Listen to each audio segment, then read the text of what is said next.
La Burma est de retour et dans cette vidéo, vous allez tout savoir sur ce scooter qui a marqué des générations.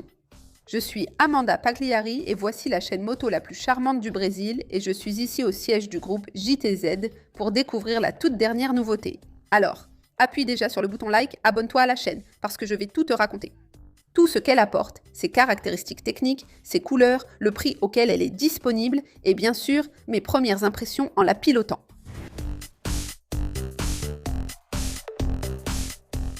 Après 11 ans, le nom Burma revient dans les magasins du Brésil.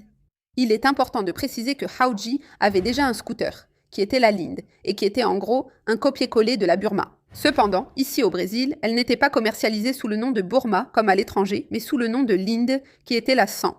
Hauji, on va dire, si tu ne sais pas, Hauji est un géant chinois, leader des ventes. Depuis plus de 14 ans en Chine, elle fabrique les motos de petite cylindrée de Suzuki. Et ici, au Brésil, n'est-ce pas, elle est importée par le groupe JTZ et propose d'autres modèles de motos. Il n'y avait plus la Burma, seulement la Linde, qui n'est plus produite aujourd'hui. Il faut préciser que cette moto ne porte plus le label Suzuki, mais Hauji, le véritable fabricant. Autre détail intéressant, le design, n'est-ce pas? Où est passé le look petite fourmi? Pour moi, la Burminia était iconique avec ce carénage. Là, sur le dessus, comme vous pouvez le voir à l'écran, je disais que c'était les yeux du scooter.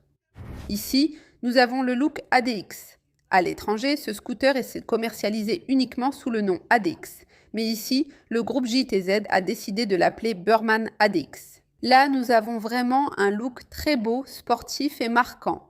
Les carénages sont très bien ajustés, surtout en blanc que je trouve magnifique, c'est ma préférée, puis la grise et enfin la noire. Eh bien, les amis, voici le pare-brise fumé. Comme je l'ai dit, il n'y avait pas le look Burman. Voici le cockpit. Ici, le guidon est totalement dégagé. Il n'y a plus ce carénage qui recouvrait le guidon, donc vous avez ici un guidon beaucoup plus épuré, disons-le comme ça. Un look sportif. Mais enfin, nous avons ici l'ensemble optique. Laissez-moi vous montrer ici pour que vous puissiez voir. Regardez comme c'est joli. Donc ici, vous avez la lumière de position qui est très belle. Vraiment, l'avant de ce scooter est magnifique. Ici, nous avons vraiment le phare, n'est-ce pas? Alors, quand vous allumez ici le gros projecteur, regardez comme c'est intéressant. Et les clignotants sont ici intégrés, donc on va voir. Il y a les clignotants ici, aussi bien à gauche qu'à droite. Ils sont en LED, donc elle est entièrement LED.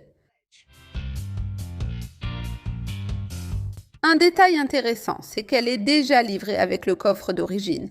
Donc vous avez ici la clé qui vient avec, vous l'ouvrez ici, vous appuyez et un casque rentre, d'accord? Et d'autres affaires ici, donc vous pouvez les mettre ici. D'ailleurs, ce casque de pile, c'est très intéressant car il a un spoiler et il rentre quand même. Vous ne payez rien de plus pour ça. Le coffre possède un dossier ici, ce qui est très sympa pour le passager. Et contrairement à la dernière version de la Burman commercialisée qui avait des roues de 10 pouces, celle-ci a une jante de 12 pouces à l'avant et de 10 pouces à l'arrière, en alliage léger bien sûr, avec des pneus sans chambre à air. Pour les freins, nous avons un disque à l'avant avec ABS de Bosch, un système anti-blocage ABS, n'est-ce pas? Et à l'arrière, il reste un tambour mécanique. Un détail intéressant, c'est qu'elle est équipée d'un frein de stationnement. Il suffit d'appuyer ici, de cliquer, et pour le relâcher, il suffit d'appuyer. C'est vraiment intéressant. C'est utile dans les régions en pente, n'est-ce pas, pour éviter que le scooter ne roule tout seul puisqu'il n'a pas de vitesse. Mais il est aussi équipé de série d'une béquille centrale ici, que vous pouvez facilement utiliser pour le soulever et le mettre sur la béquille. La Burman garde un plancher plat et c'est très pratique. J'aime beaucoup la hauteur de la selle par rapport au sol, c'est 76 cm. Je vais monter dessus, la retirer de la béquille pour faciliter et vous voyez, je peux poser les deux pieds au sol. Donc, sans aucune difficulté, plancher plat ici, angle de 90 degrés. Mais ce que je trouve intéressant, c'est que je peux étendre les jambes. En général, cette deuxième position ne me convient pas parce que j'ai les jambes longues. Mais ici, cette deuxième position de conduite est vraiment très bonne. De manière générale, c'est un scooter très léger. Au total, il pèse 125 kg la poids net, bien sûr, en tenant déjà compte des liquides et du réservoir de carburant, qui a une capacité de 6,5 litres d'essence. La selle est très confortable et pour l'ouvrir, il suffit de tourner sur Open, puis d'appuyer sur Sit. Et regardez, mon casque de chez Pils, le Icon Pro, il rentre aussi ici dessous, même avec le spoiler, ce que j'ai trouvé très intéressant. Vous pouvez le mettre aussi bien sous la selle qu'ici dans le coffre, c'est à vous de choisir. Et pour fermer, c'est très facile, il suffit de cliquer. À la suspension avant, nous avons une fourche télescopique conventionnelle non inversée avec 96,7 mm de débattement et à l'arrière, nous avons un mono-amortisseur avec 84 mm de débattement positionné du côté gauche. Le moteur est un monocylindre de 125 cm3 qui développe 9 chevaux de puissance maximale à 7500 tours et un peu plus de 1 kg force mètre de couple à 5000 tours. Elle est équipée d'une transmission automatique de type CVT. Donc en pratique, il suffit d'accélérer et de freiner. Il n'est pas nécessaire de changer de vitesse et une chose intéressante, c'est qu'elle dispose d'un contrôle de traction. Et elle est équipée d'un système Smart Key. Et ce qui est sympa, c'est qu'elle est livrée avec une alarme installée d'usine. Pour l'activer, il suffit d'appuyer ici et si un voleur tente de prendre votre moto, l'alarme se déclenchera. C'est très pratique. Et elle est équipée d'une prise USB avec un petit couvercle ici pour que vous puissiez la fermer, n'est-ce pas, et éviter que la poussière ou l'eau de pluie n'y pénètre. Le tableau de bord est entièrement numérique en TFT, c'est comme une tablette, les amis, et je vous montre tout de suite qu'il y a 2 modes d'affichage. Il suffit d'appuyer ici sur le bouton de gauche et vous allez voir. Dans le style d'affichage, vous pouvez choisir entre le mode classique ou le mode dynamique. Regardez comme c'est sympa. Et en plus, regardez, le rétroéclairage, je vais le laisser en noir ici. Il y a le mode jour et il y a le mode nuit. Regardez comme ça rend bien. Puis dites-moi si vous préférez le cadran rond ou avec le contour qui monte ici, ou bien en blanc ou en noir. Écrivez-le en commentaire. Je vais laisser en noir, c'est beaucoup plus joli. On peut voir ici les couleurs, ça donne du contraste. En haut, l'indicateur de carburant, ici la béquille latérale. Cela signale que la béquille en latérale est déployée pour la sécurité. En bas, on trouve les infos de l'ordinateur de bord et le compte-tours, comme mentionné. Ici, le compteur de vitesse, ici les voyants. Je vous ai parlé du contrôle de traction, d'ailleurs j'ai vu que je l'ai désactivé sans faire exprès. Pour le désactiver, il suffit d'appuyer ici sur le bouton OK. Pour l'activer, il suffit d'appuyer ici, de sélectionner, d'appuyer vers le bas sur ON et voilà. Vous maintenez ici pour revenir et voilà, à nouveau, vous pouvez déjà l'activer. Aussi, par sécurité, lorsque vous le redémarrez, il garde le contrôle de traction, n'est-ce pas, pour la sécurité. Ici, il y a aussi le petit voyant de l'ABS. Et puis, le tableau de bord est super complet, les amis. Il y a plein d'informations. Ici, vous pouvez régler les préférences, choisir ce que vous voulez, l'odomètre, etc. L'entretien et l'affichage sont en kilomètres par heure et en kilomètres par litre, c'est très intéressant.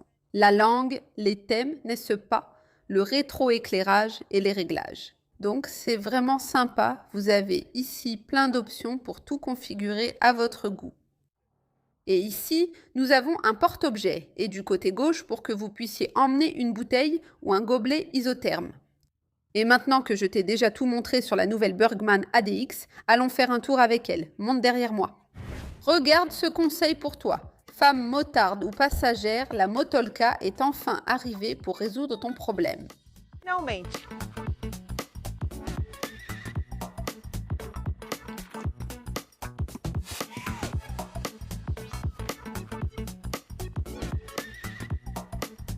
Tes cheveux sont protégés et tu arrives impeccable où tu veux.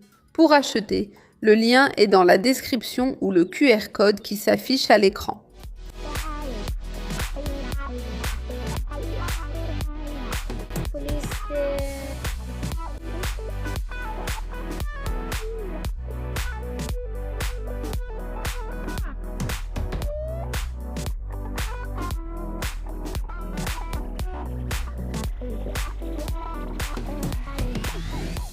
Nouvelle Borgman ADX, très facile à conduire, les amis.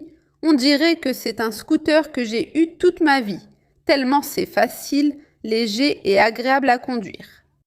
Et comparé à la Borgman, au design traditionnel, disons, l'ancien modèle, n'est-ce pas? Ici, il semble que j'ai plus d'espace.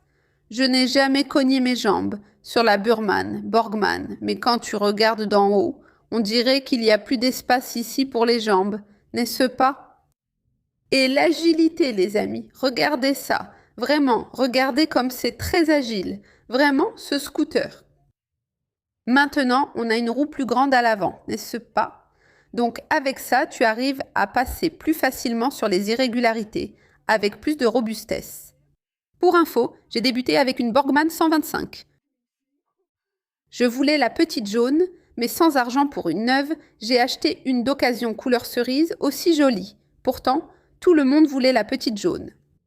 Et voilà, donc ça me rend nostalgique de la façon dont j'ai commencé à rouler. Tu vois, les obstacles, c'était très intéressant. Mais la Borgmann a toujours été très facile. Et le nom, tu vois, il pèse lourd. Maintenant, elle est de retour et tellement facile à conduire ici. Oh là là, un vrai petit plaisir et la selle large. Tu vois, c'est vraiment agréable de rouler en ville. C'est un véhicule urbain, c'est un véhicule pour ceux qui débutent sur la route, à moto, ou qui veulent éviter les embouteillages. Vous voulez un véhicule économique, avec peu d'entretien, qui ne donne pas de maux de tête, c'est ça, c'est la solution idéale. Très léger et agile pour affronter la circulation, il ne cause pas de soucis ni de maux de tête, donc la Borgmann ici, elle fait l'affaire. Mais écoutez, les amis, elle a 9 chevaux. Elle a un look très robuste, mais ne vous y trompez pas, 85 km par heure en vitesse de pointe, donc c'est un véhicule pour rouler en ville, d'accord? Je ne sais même pas si on va réussir à atteindre la vitesse maximale ici en ville avec elle, mais selon Raoul Houjui, c'est 85 km par heure. Ce qui m'a surprise ici sur la petite Borgmann, c'est la suspension, son confort. La selle est très confortable et large, et je m'attendais à une suspension dure comme d'habitude sur les scooters, n'est-ce pas? Mais finalement, elle s'en est mieux sortie que ce que j'imaginais. Bien sûr, les amis, c'est juste une vidéo de premières impressions. Nous sommes avec un guide, d'ailleurs, n'est-ce pas? Donc ici, nous suivons un itinéraire déjà prédéfini. Ce sont vraiment des premières impressions quand il y aura une évaluation complète, n'est-ce pas? Quand je ferai l'évaluation complète pour vous, donc là je testerai dans d'autres situations, avec passagers, sans passagers, j'analyserai sa consommation et je ferai ce test approfondi que vous connaissez déjà. À la façon motoplay avec les points positifs et négatifs. Ici, c'est juste un avant-goût, ce sont vraiment les premières impressions. Mais je roule dans son habitat naturel, qui est l'asphalte, donc c'est une moto urbaine pour rouler ici sur l'asphalte. Mais j'ai été vraiment très surprise ici. Regardez les amis, avec l'agilité de ce scooter, c'est vraiment agréable. La roue est plus grande, il est devenu plus robuste, mais c'est ça. Vous voulez connaître le prix, n'est-ce pas? Terminons avec le prix. Avant de te parler de ce lancement, je voulais te parler de ce lancement-ci. Pas du casque de puce, mais bien de la motoka. Merveilleuse, elle a protégé mes cheveux. J'ai roulé avec la NK 160 lors du lancement ici, puis avec la nouvelle Burgmania, et mes cheveux sont restés intacts. Pourquoi? Parce que j'utilise la motoka. Celle-ci, les filles, c'est une invention merveilleuse pour toi qui pilotes, femme, motarde aussi. Passagère, alors achètant déjà pour ta passagère officielle, tu peux acheter, elle va adorer. Ça s'adapte à la plupart des casques, d'accord? Mais si tu as un doute sur la compatibilité avec ton casque sur le site, il y a un endroit où tu peux vérifier, imprimer, tu vois. Le gabarit chez toi, tu le découpes, puis tu vas l'ajuster là où il faut. Et tu verras exactement où se place la base Motoka, et tu pourras confirmer si ça va aller sur ton casque. L'installation est simple, le kit fait tout pour toi. Profite du code promo MOTOPLAY, toi qui es déjà abonné à la chaîne. Le lien est en description ou via le QR code à l'écran. Parlons maintenant du lancement de Burgmania. Mon avis? J'ai trouvé ça incroyable. Suzuki a vraiment eu tort d'abandonner le nom Burgmann aussi longtemps, pendant 11 ans. La Lindy, qui était la Burgmann, n'est-ce pas? Fabriquée à l'étranger, c'est Aoju qui fabrique les motos de petite cylindrée de Suzuki à l'étranger. Oui, et du coup ils ont perdu le nom, n'est-ce pas? Le nom Burgmann est très fort. Je vous ai dit que j'ai commencé avec une petite Burgmann. Il y a donc une tradition, une histoire, et je pense que Suzuki l'a retrouvée, n'est-ce pas? Suzuki Aoju. Aoju.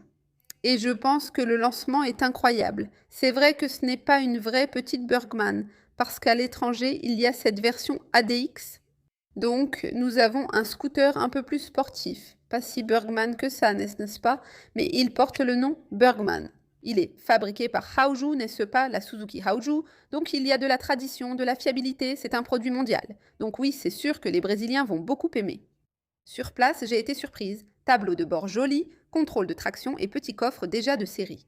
Donc je pense que le prix, à mon avis, pourrait peut-être être un peu plus bas, non? Parce que, même si elle a beaucoup de technologies embarquées et un design incroyable, j'ai beaucoup aimé, n'est-ce pas? Sa signature-là, avec l'ensemble optique, est très belle. Oui, je pense que pour le prix, le moteur est vraiment faible, n'est-ce pas? C'est un moteur 125, donc il a l'allure d'un 150, 160. Il y a des scooters concurrentes, mais quand tu vas rouler, tu as là une performance de 125. Donc il faut prendre ça en considération au moment de payer. Si le prix était un peu plus bas, je pense que ça plairait sûrement, n'est-ce pas? Et ça permettrait aussi à plus de personnes d'acheter ce scooter ici. Mais je veux connaître ton avis. Qu'as-tu pensé de ce lancement? Écris-le ici en bas. Et elle est disponible en 3 couleurs, avec un prix public conseillé à partir de 16 950 réés, 3 ans de garantie et des révisions à prix fixe. Rappelons que chez Nova Suzuki, tu peux repartir avec ta Burgmania ou n'importe quelle autre moto de Hoji, de Suzuki, de Kinko ou aussi des Ontis, avec le meilleur service et les meilleures conditions.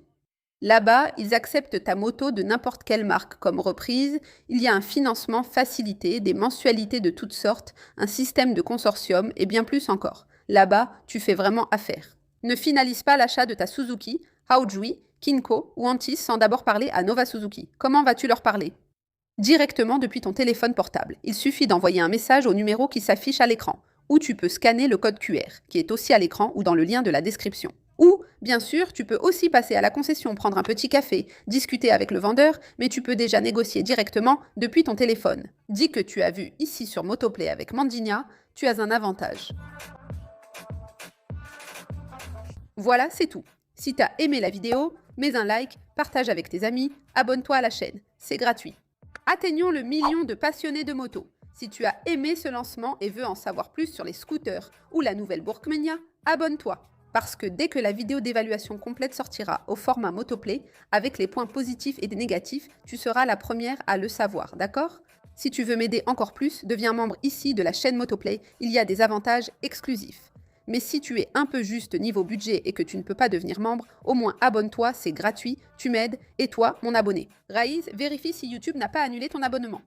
Et toi qui connais une femme motarde, offre-lui Motoka en cadeau. Ou toi, ma belle, qui pilote ou qui monte derrière avec un casque. Motoka, c'est pour toi. Suis Motoka sur Instagram pour en savoir plus et achète sur le site avec le code Motoplay pour une réduction. À bientôt, moto bisous.